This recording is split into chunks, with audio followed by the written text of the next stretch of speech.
The former Prime Minister of the Netherlands also said NATO needs to plug capability gaps as he took the reins as Secretary General from Norway's Jens Stoltenberg. It is a great honor to be here, Rutte told members of the Alliance North Atlantic Council. I thank all of your nations for trusting me with the responsibility. The Alliance must step up our support for Ukraine and bring it ever closer to NATO. He added after leaders of the Defence Pact said the country's path to membership was irreversible. A strong transatlantic bond is the foundation of our alliance, and I can assure you I will do my utmost to ensure that it will stay rock solid. Rutte told reporters earlier, pledging to work together with whoever wins the US elections in November. NATO is now bigger, it is stronger, it is more united than ever, Rutte said, telling his predecessor it was a great honor to follow you as Secretary General to fill your big shoes. Supporting Ukraine is the right thing to do. And it is also an investment in our own security. Because an independent and democratic Ukraine is vital for peace and stability in Europe. And the cost of supporting Ukraine is far, far lower than the cost we would face if we allow Putin to get his way. We in Ukraine can't agree more. And in easy terms, in regards of us in Ukraine, it is a win-win situation of sorts. Both Stoltenberg and Rutte understand the necessity to help Ukraine win, as a craving to win back what it already belongs to it, by the rule of international law, nothing more and nothing less, but a core human right, freedom of choice and inviolability of borders that should not be taken by a Russian brutal dictatorial criminal force that is trying to get away with it. Lieutenant Colonel Glen Grant, former British Army officer with 37 years of military experience. Good afternoon, Mr. Grant, sir. Hello. Some of your experience was gained in a nuclear warfare regiment. Am I right? Was it a tactical or strategic? It was a tactical regiment. I was a launcher section commander for a Lance nuclear missile. So we all know, that most likely Putin won't go nuclear. I know you explained it many times. It's very unlikely in our studio just as well. So my question now is, if Putin never watches our interviews and goes nuclear, even tactically, do you sincerely believe that this version of Western authority is capable of taking, let's call it a decisive action and answering Putin properly?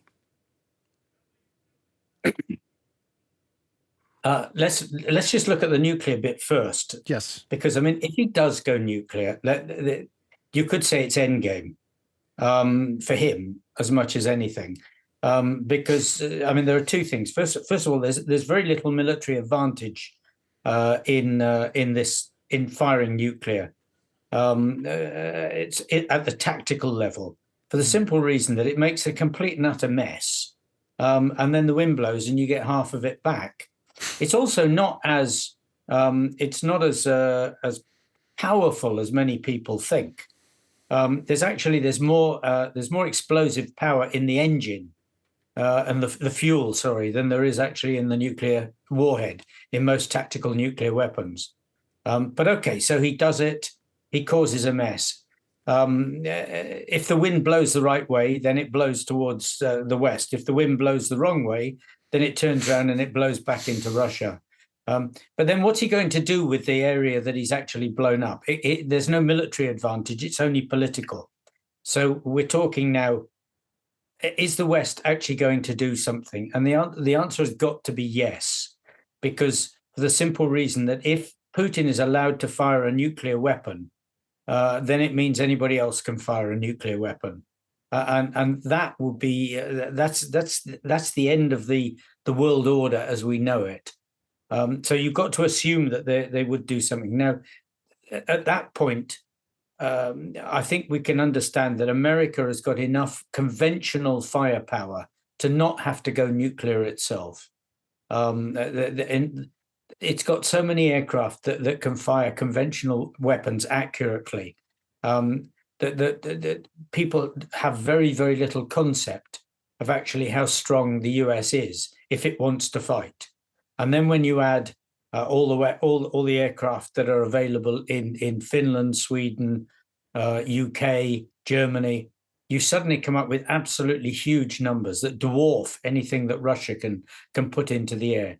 And we already know that the Russian air defense is pretty weak because the drones are going all the way to wherever they want to go from Ukraine. So you come back to the political bit. The answer is yes, the West would have to do something. Would everybody join in? No. I think there are some countries that are so pathetically weak at the moment, Right. that they might try and sit it out. But in the main, the key players would play.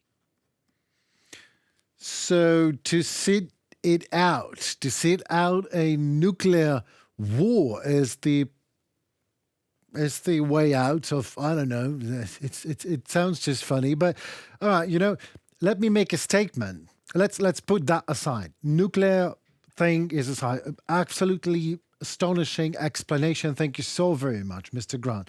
Now, to conventional things. I'll make a statement and you please agree or disagree with it, please. So, long-range weapons, firing restrictions for Ukraine ad nauseam can be lifted silently. Like the West can say, yes, but, no. Don't show it. Is that possible? Maybe it already happened. Well, I think that they would do it anyway. If they give a lifting of restrictions, right, you won't know. You won't know until the first rounds go down on the ground. Exactly my point. Or let's say Russia won't know until the first rounds go down on the ground.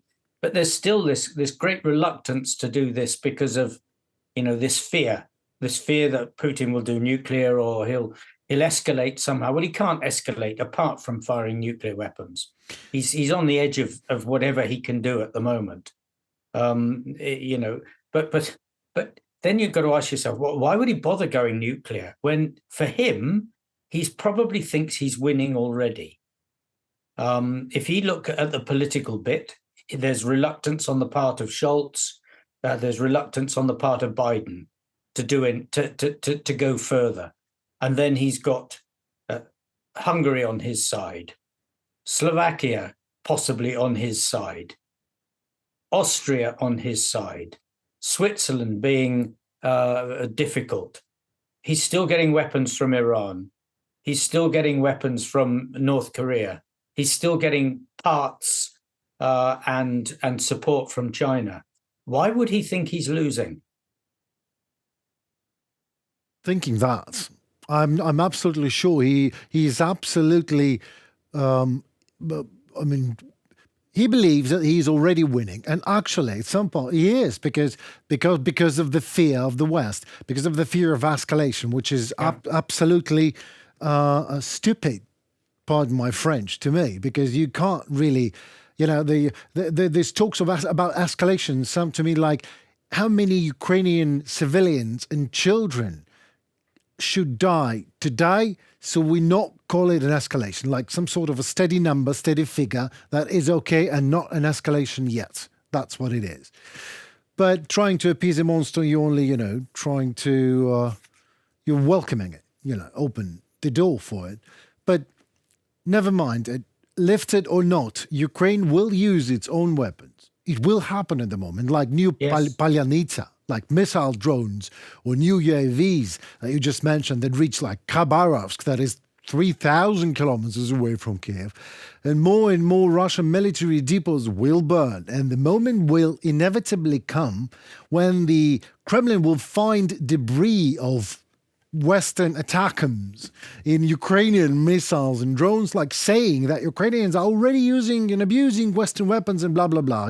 It will be lies, of course, as Russia is a mill of lies and produces nothing else. So what holds Biden's administration from acting is as genuine fear of escalation indeed. Do you think this is the case? Or another fear, political, caused by upcoming elections, maybe?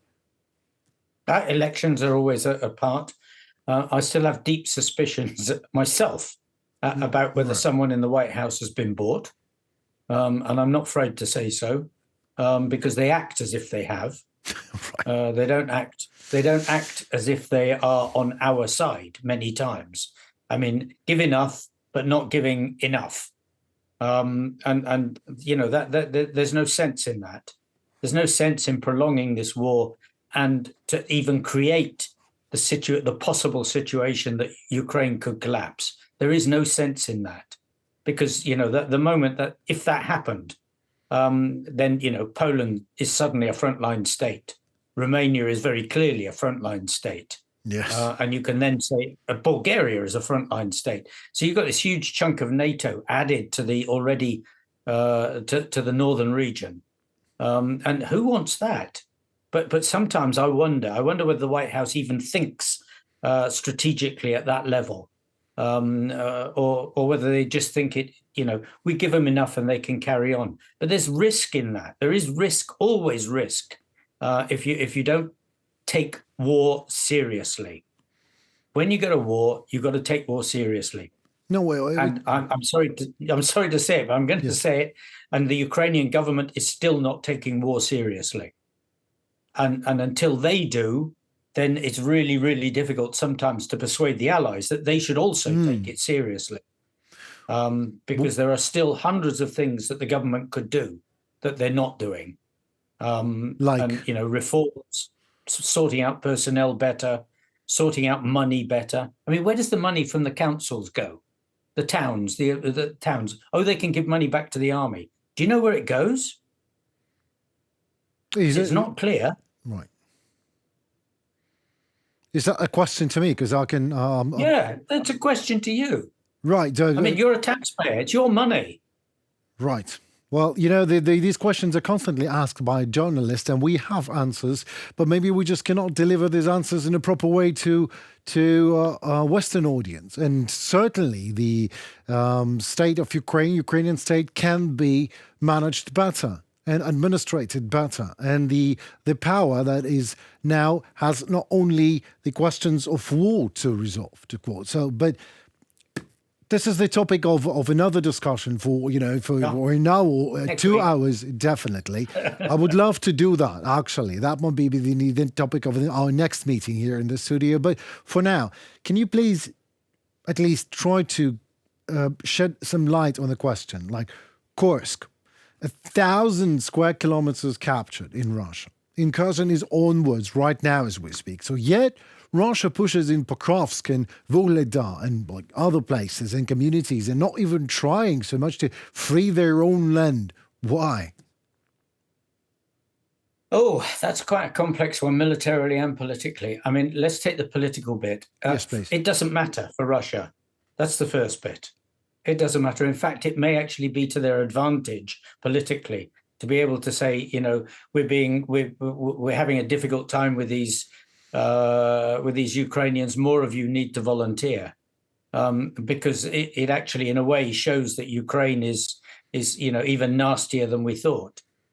So that's the political side. The military side, it was a surprise to them, because they underestimated the ability of Ukraine, and they certainly underestimated the ability of the leading brigades, who actually did a brilliant job and are still doing a brilliant job. Oh yes, and they're fighting awesomely. There's no question about it. What it does do is it shows that when you release the Ukrainian brigades to fight as they can fight, you get a completely different answer to what you get when you hold them in a straight line and you demand that all they do is stand there and die. So, the Kursk is how we should be fighting everywhere. I love, Mr. Grant, and you say we. I just love it. You don't say Ukraine, West, you say we. You're way more decisive than some people in White House and other houses of color around the globe. Thank you so very much for your time. I would love to jump into a question of how Ukraine can manage the state better next time with you. But this time, thank you so very much, for your time and expertise. And glory to Ukraine. Героям слава. Дякую. Thank you so very much, sir. Okay. Bye-bye. Goodbye.